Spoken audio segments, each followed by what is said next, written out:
4-годишното девојче се заразило во градинка во Англија, а со семејството се вратиле во земјава на 14 март и според информациите што ги дале на надлежните, биле во домашна изолација. Вчера се пријавиле за тестирање 2 дена откако почнале првите симптоми. Ова е прв диагностициран случај на корона во Штип, а ќе се тестираат и најблиските на девојчето, информираше министерот за здравство. Директно тројца луѓе, родителите и мајката на еден од родителите, а тоа што сега го прават епидемиолозите е евентуална анализа на други примерни контакти. Но иницијалните информации се дека тоа е кругот во кој што се движеле и го почитувале овој правилото за самоизолација заради тоа што знаеле дека има таков случај во градинката во Англија. Но ќе се доиспита па ќе дознаеме повеќе. Другите новопотврдени случаи, што ги соопшти министерот, се жена што се вратила од Швајцарија, каде имала контакт со заболена од корона и била во домашна изолација откако дошла. Скопјанец кој имал контакт со претходно заболени и уште 3 заболени од Дебар, кои биле откриени при скринингот што се вршал таму.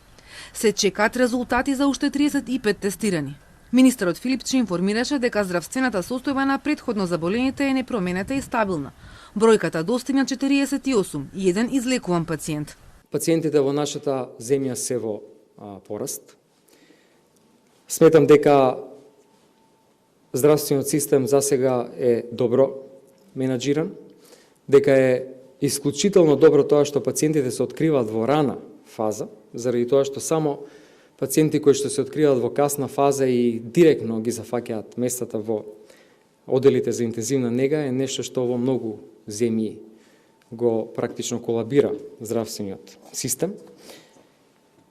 И уште еднаш ја упатувам пораката дека ова не е нешто што може само здравствените работници или здравствениот систем да го изменаџира. Исклучително е битна улогата на граѓаните.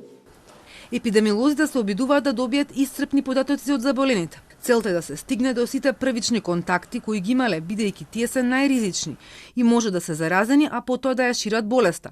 Затоа ќе се прави дополнително тестирање на ризичните групи, рече министерот.